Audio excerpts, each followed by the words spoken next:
I was watching the LSU Mississippi State game last Saturday night, and I forgot how good Todd Blackledge was as an analyst, or is as an analyst. And one of my favorite moments, I was there for a national title game, and it was Brent Musburger, Todd Blackledge, and Bob Davie, the former Notre Dame coach. And I'm watching this. This was on radio, so I'm there just observing and watching how Brent did an unbelievable job in bringing you a radio broadcast. But to be able to listen and see how analysts interact, and Todd Blackledge seemed to know the play before the play was happening. And again, I'm watching Mississippi State LSU, and I said, I'll be damned, Todd's doing it again. And I wanted to have him on because I think sometimes, we forget. Todd was a great college quarterback, and, there's other analysts who may get more notoriety at the mothership, but he's done a great job. Todd joins us now. Boy, after that, I mean, jeez, slobbering all over you. Yeah, thanks a lot, man. I appreciate that. When it comes to analyzing a game, though, how much do you know from talking to the coaches? Because you're in meetings that you're allowed to use during the actual broadcast itself.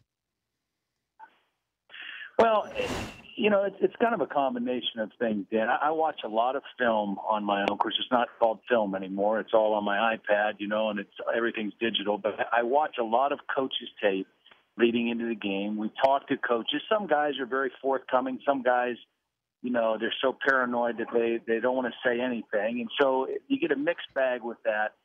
And then, once the game starts, for me, it's just, I just try to lock in and kind of feel the game and then talk about what I'm feeling. And that's, more times than not, that's kind of what happens for me. And I don't go in saying I'm going to try to anticipate everything that's happening, but I try to get a feel for how the game is playing out. And certainly, if a coach tells you, hey, we want to get this guy to football X number of times, or we need to get this guy, into the game plan, and they've played a half a quarter and he hasn't touched it yet. Doesn't take a genius to say they need to get him involved in the game. So that kind of stuff happens too. But I just try to kind of feel it as it goes along. We see the spread offense. It's everywhere from high school, obviously, to college.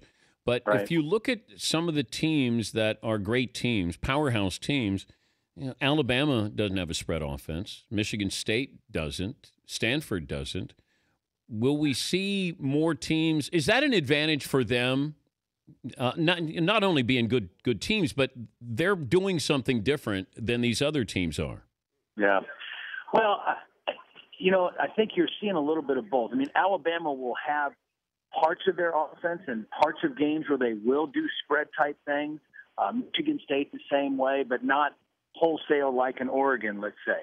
But I think what happens is you got to look at the guys leading those programs. Nick Saban, Mark D'Antonio are both defensive-minded guys, and they will tell you, we want our team to be physical, and we want our team to be able to stop the run, and we want our team to be able to run the football. The biggest problem that I have with some of the spread offenses, not all of them, but just, it's not a cure-all for everybody, is a lot of teams move the ball really well and really effectively between the 20s, and they get in the red zone, and all of a sudden they don't have a power running game, and their inability to move the football and score touchdowns hurts them. And so I think some of those coaches say, hey, when we get in that part of the field, we want to be able to run the football. Or if we're Michigan State and we say, you know what, we play in the Big Ten, and when it gets to November in our conference, you can't just line up and throw the ball all over the place. You're going to have some bad weather. You've got to be able to line up, knock people off the ball, and run the football. I think Bob Stoops is the same way at Oklahoma. They've had parts of their offense where they're spread and they throw it all around, but at the end of the day, they want to be able to run the football and stop the run. And the other thing is, if you don't have that as part of your offense, that power package and running the football, it's hard for you to prepare your defense to face a team that might do that. So I think that's why they have that, both kinds of things in their offense as well. Well, I think the spread is great for the regular season, but I think if you're going to win a big game, win a championship, you got to be balanced. It's almost like the Seattle Seahawks. Peyton Manning can throw for as many yards as he wants, but when you have to have a drive, you have to win a game, you have to get a first down, you have to stop somebody. That's the difference with these great teams. He's Todd Blackledge. He's got South Carolina and Missouri coming up this weekend. We were also talking about a couple of things. First of all, you were in the draft with Dan Marino, and Right. I was saying, could you imagine Marino in today's NFL? Yeah, he was so good. I mean, obviously, I was blessed to be in that class with him and John Elway and Jim Kelly. I mean, all three of them were obviously Hall of Fame quarterbacks, but Marino was such a pure thrower and just picture-perfect release and could make every throw you could imagine. And, yeah, he was pretty great in the offense that he played in, but he would be spectacular. But Todd, he threw for 48 touchdowns in 1984. If I looked at that now, I mean, he's throwing, 60 in today's game? He might. I mean, he was spectacular then, and they had an offense built around him when they had those receivers Duper and Clayton. I mean, they had guys that were big time players, and it just all fit together for him well. But yeah, today's game would suit him just fine. How much trouble is Brady Hoke in Michigan? It's going to be tough. I always hate when it gets into this part of the season and we start talking about, coaches, they've got to do this, they're on the hot seat. And because my dad was a coach, I grew up the son of a coach who had gotten fired. And I lived through that as a family. And, I like Brady. I really like him. I think he's a guy's guy. I think he's a good football coach. And I really thought they were going to get it turned around this year. And whether it's the quarterback and the inconsistency there, I think it has more to do with their offensive line. Really, the last couple of years, it's not been what you would expect out of a Michigan football team. But it's not going to get any easier in terms of their schedule. So they're going to have to play at a much higher level. These ADs can't be patient. After 3 years, that's when their patience runs thin. I know.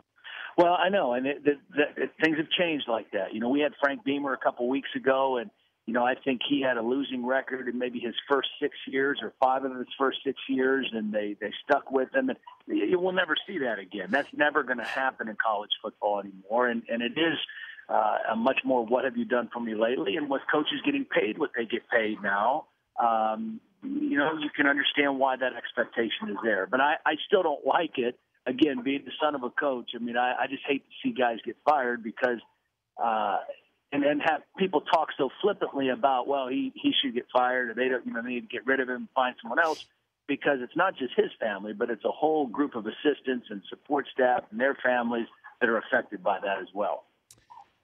Jameis Winston, what's going on with him? Johnny Manziel, sort of what he went through after winning a Heisman. And I had people ask me this with all seriousness earlier in the week, saying, should we exclude freshmen from being eligible for the Heisman Trophy? And I said, I spent years trying to push for, even sophomores to be eligible. I know they were, but to have voters actually consider them. Is it too much to give a Heisman Trophy to a freshman, knowing he has to spend the next 2 years before he's eligible to go into the NFL? Yeah. Well, I don't know that you could exclude them, Dan. Once they changed the rule and allowed freshmen to be eligible to play, you can't really exclude them, you can't. It can't be based on a body of work like he proved himself as a freshman and now he gets strong consideration as a sophomore, because it's strictly an award for this particular year or a particular year. But unfortunately, there is a maturity level that needs to be associated with that. And I think in the case of both of those guys, that's what got them into trouble is a lack of maturity and a lack of ability to handle that. And, the college football and the microscope on college football and the microscope on the stars of college football, it's just gotten bigger and bigger and bigger. And that's not going to change. That's not going to go away. And so hopefully we can do some things within our college football programs where they can help educate and help to prepare guys for how to handle that a little bit better. But that's not going to change. That's not going to get reduced anytime soon. Would you buy stock in Jameis Winston? I still need to see more out of him. He's a great player. There's no question about that. I don't like the pattern of some of his decision making. And I don't mean on the field decision making. I mean off the field decision making.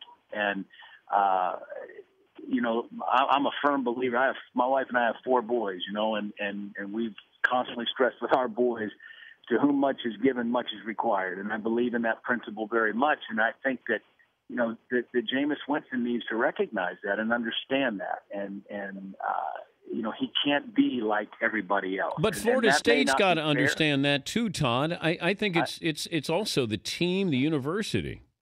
I agree with that, and that's why I said last week, and I don't know how many people agreed with me, but my position last week was I thought that Jameis Winston forfeited his privilege, and I made sure I emphasized that word, not his entitled right to be at the game last week, but his privilege, not just to play, but I didn't think he should have even been at the stadium.